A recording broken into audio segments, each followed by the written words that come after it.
नमस्कार, मेरे YouTube channel पर आप सभी का स्वागत है। यदि आप लोगों को मेरी वीडियोस पसंद आती है, तो इसे लाइक, शेयर करने के साथ-साथ कमेंट भी ज़रूर करें।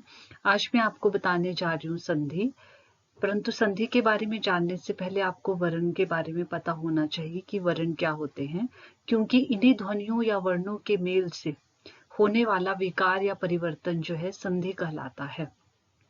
जब इन वर्णों को, इन ध्वनियों को आपस में जोड़ा जाता है, मिलाया जाता है, तो इनको मिलाने से उन वर्णों में जो बदलाव आता है, जो परिवर्तन आता है, उसे संधि कहा जाता है। जैसे उदाहरण मैंने यहाँ पर लिखा है, विद्या जमा अर्थी विद्यार्थी, पुस्तक जमा आल्य पुस्तकालय। तो विद्या जमा अर्थी को मिलाने से नया शब्द बना विद्यार्थी। संधि विच्छेद, संधि विच्छेद क्या होता है? विच्छेद का अर्थ होता है टुकड़े करना, अलग करना। संधि से निर्मित नए शब्द को उसकी पूर्व स्थिति में लाना संधि विच्छेद कहलाता है। जैसे विद्यार्थी, अब इसको जो है विद्या जमा अर्थी इस प्रकार लिखा गया है, तो इसे संधि विच्छेद कहा जाएगा, यानी इसको टुकड़ों के रूप में लिखा गया है। पुस्तक जमा आल्य, तो उसे संधि विच्छेद कहा जाएगा। क्यों? क्योंकि वहां पर जो है पुस्तकालय के टुकड़े किए गए हैं, पुस्तकालय का संधि विच्छेद किया गया है। संधि के तीन मुख्य भेद होते हैं, स्वर संधि, व्यंजन संधि, विसर्ग संधि। स्वर संधि, स्वर संधि के बारे में जानने से पहले हमें पता होना चाहिए कि स्वर क्या होते हैं। जिन वर्णों का उच्चारण करते समय किसी अन्य वर्ण की सहायता नहीं लेनी पड़ती, उसे स्वर कहा जाता है। तो इस प्रकार दो स्वरों को परस्पर मिलाने से उनमें से किसी एक स्वर या दोनों स्वरों में जो विकार आता है, जो परिवर्तन आता है, वो स्वर संधि कहलाता है।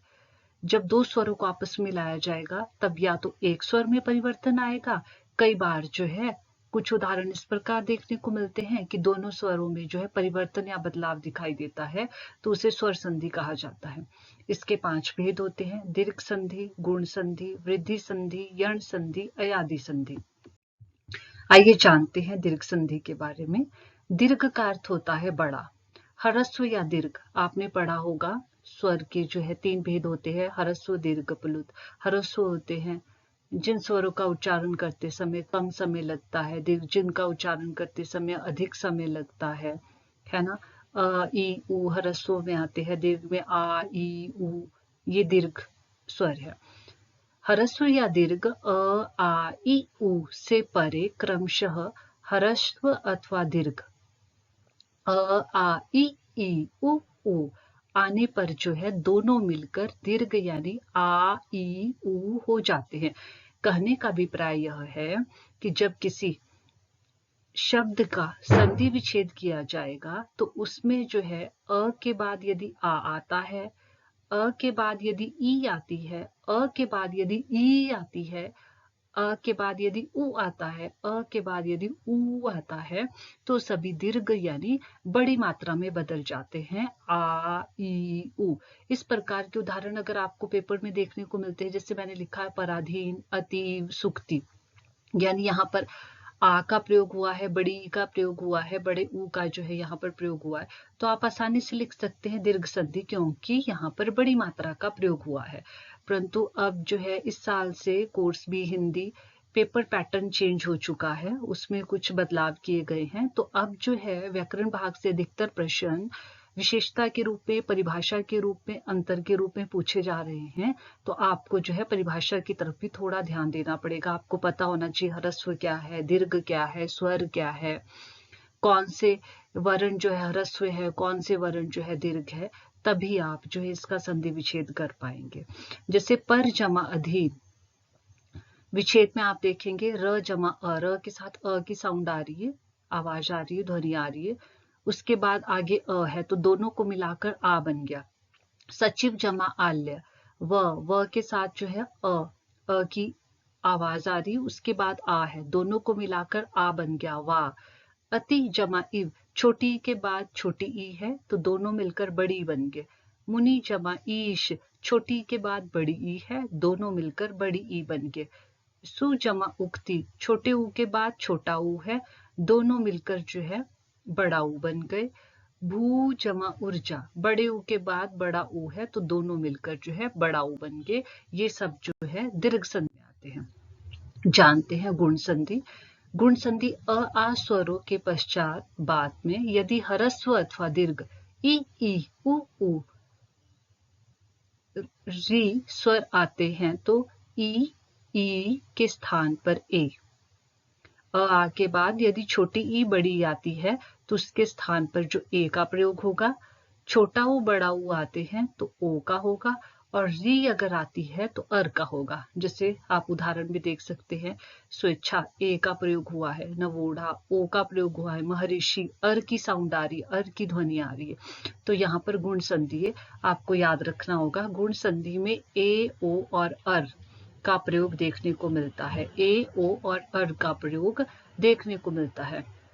जैसे स्व जमा इच्छा, स्व जमा इच्छा, व के साथ अ की साउंड है, अ की ध्वनि है। तो ऊपर शर्त यही है परिभाषा पे कि अ के बाद चाहे छोटी हो बड़ी हो तो वो जो है ए में बदल जाएगी। तो आप देखेंगे आगे हो गया स्वेच्छा।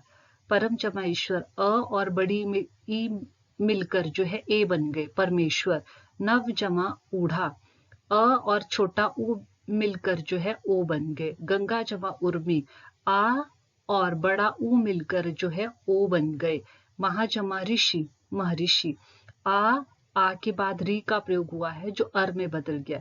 जैसे महर्षि, म जमा अ, ह जमा अ जमा र जमा श जमा अ।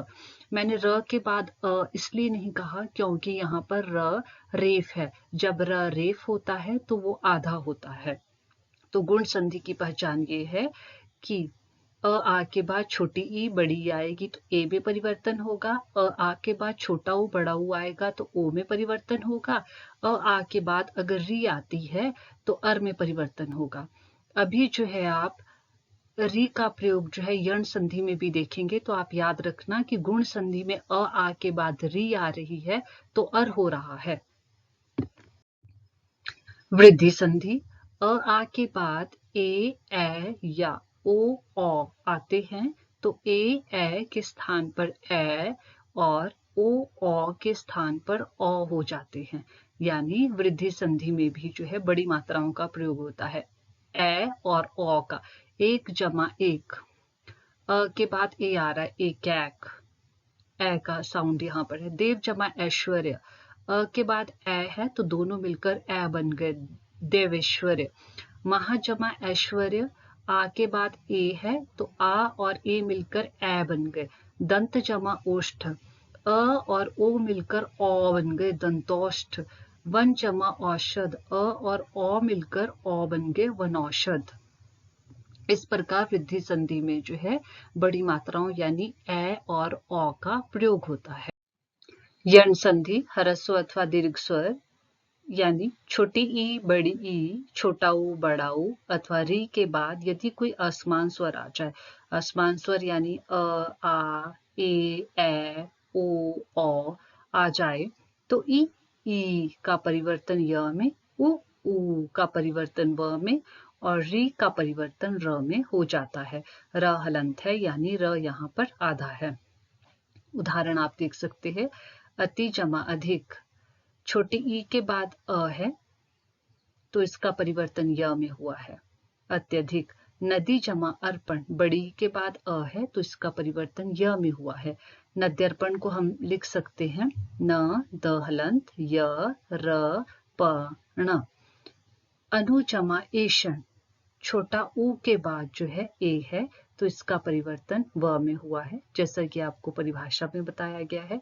सु जमा अच, छोटा ऊ के बाद अ है तो इसका परिवर्तन व के रूप में हुआ है। स्वच्छ, ऊपरी जमा उक्त, र के साथ छोटी ई की मात्रा है और उसके बाद जो है ऊ है तो आगे जाकर जो है र आधा प्रयोग हुआ है यानी र रेफ है। आप देख सकते हैं र का प्रयोग य के ऊपर हुआ है। अयादि संधि, अयादि संधि में ए ओ के बाद यदि कोई भिन्न स्वर आ जाए यानी आ, छोटी ई बड़ी ई, छोटा ऊ बड़ा ऊ आ जाए तो ए का परिवर्तन अय में, ए का आय में, ओ का अव में तथा औ का आव में हो जाता है। जैसे शे जमा अन, ए के बाद अ आया है तो अय की साउंड आ रही है बच्चों, शयन। श जमा अ जमा य जमा अ जमा न जमा अ, नै जमा अक, ए के बाद अ है तो आय की साउंड आ रही है, नायक। ओ जमा अन, ओ के बाद अ है तो अव की आवाज आ रही है बच्चों, पवन। पौ जमा अक, औ के बाद अ है तो आव की आवाज आ रही है, पावक। भौ जमा उक, औ के बाद ऊ है तो आव बन गया, भावुक। अगर आप लोगों को मेरा वीडियो पसंद आया हो तो प्लीज़ लाइक शेयर और सब्सक्राइब करें। आज के लिए इतना ही, धन्यवाद।